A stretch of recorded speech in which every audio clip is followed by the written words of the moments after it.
Thanks very much. So the title of my talk is Can Agency Be Measured, which is a maybe slightly odd kind of even idea to have. And to be honest, I don't expect the answer to be yes.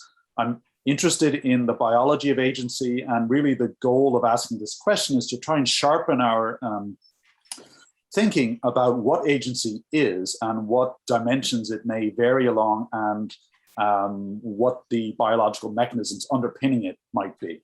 So first of all, what is agency? The Stanford Encyclopedia of Philosophy defines it as an agent is a being with the capacity to act, and agency denotes the exercise or manifestation of that capacity. So we have a being, which is an interesting question what that is, and then the capacity to act, and defining what action is obviously is part of the key exercise here. This particular definition is that it's often associated with intentionality, which means the agent intends to do something.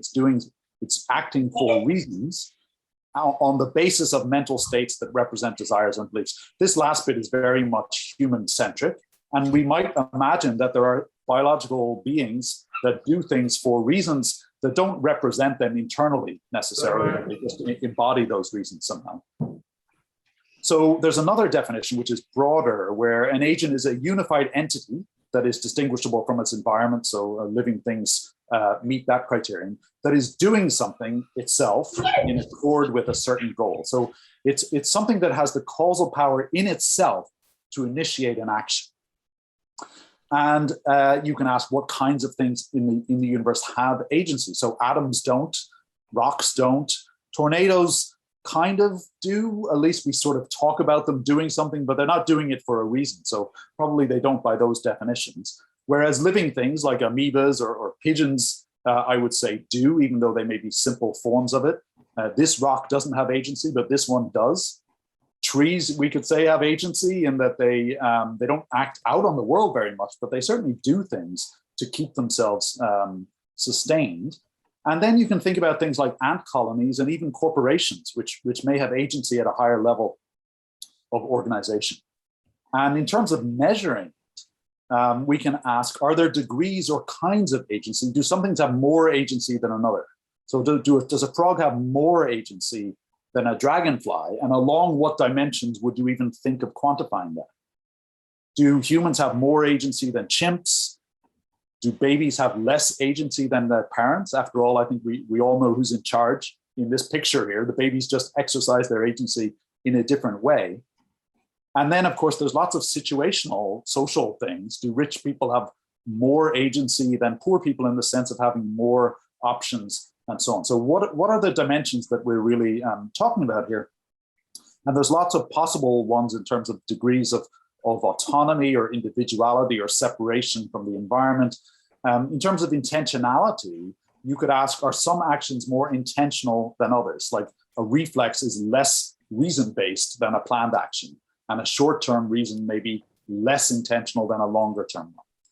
And over evolution, organisms have evolved along certain pathways, greater cognitive depth and possibilities for executive function and planning over longer timeframes. And if we're talking about doing things for reasons, are they an individual's own reasons that have been learned through their own experience, or are they innately wired? Are they natural selection's reasons?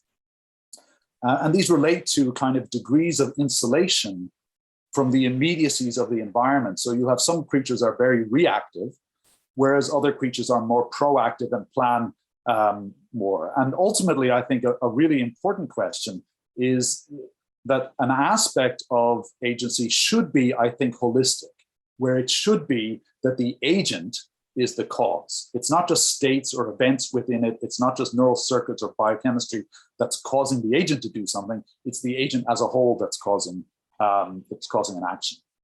So over evolutionary time, those dimensions may have evolved in different ways. And I think all of them have probably been maximized along the lineage that leads to us through vertebrates and mammals, but maybe they're expressed in different ways in insects or octopuses or so on. And of course, what we're interested in terms of the biology is what is the mechanisms underpinning that, and we can look across evolution to see a process of more and more internalization and decoupling from obligate action. And then once we figure this out, I think we can ask questions about whether we can see any agents in other kinds of things. And that's it. I'm finished. Thanks very much.